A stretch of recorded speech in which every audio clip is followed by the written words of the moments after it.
Hey clinicians and trainers out there. This is a video on cueing for the deadlift for people who tend to look up or look up relatively while they're pulling weight.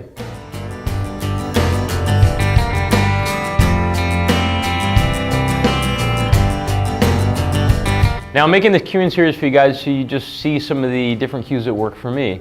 I'm sure you have different cues that work for you as well. Those are all good and fine, whatever works.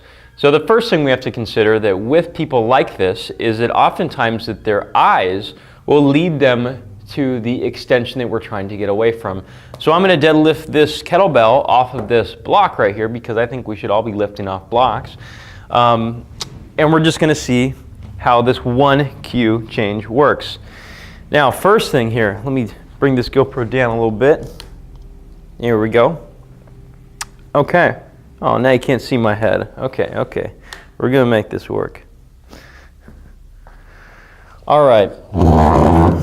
So, if I was gonna deadlift down, first off, I like to, if you guys haven't seen my other cueing series yet, this is gonna be just kind of diving slightly into it.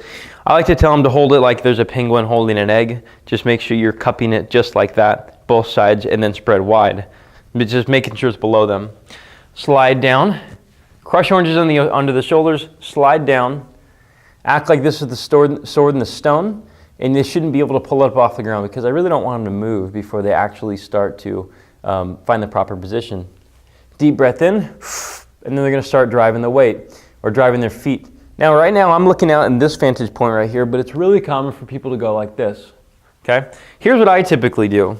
I take a sticker or another kettlebell or whatever, you can put their keys there, slide down, and I say you should always be looking at that sticker right there as long as you're down in this position, and when you drive tall you can then look straight. But I want you to halfway down look at that thing right there, and you might wonder what the heck is the point of this, is that if you look at my feet here, look at this foot right here, if they tend to look up, they're going to rock back into their heels, which is going to extend them at the back here. My erectors are just lit up here at this point. Okay, they're lit up just like that, and my rib cage is flared. Now what we kind of want is actually want complete stabilization of this entire area. So we want this down, so we are engaging the phasic muscle groups as well as the tonic. This is mainly tonic, those rudimentary ones.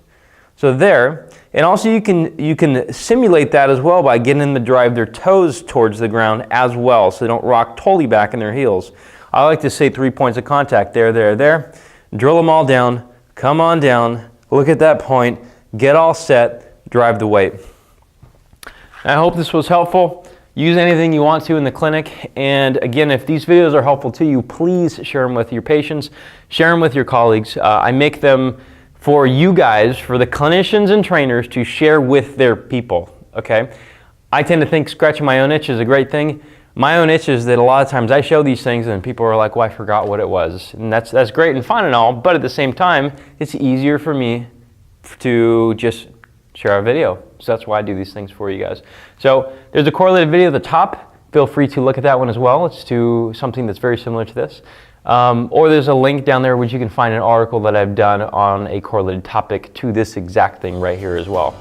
By the way, you're going to notice that people will have less neck pain if they do something like this.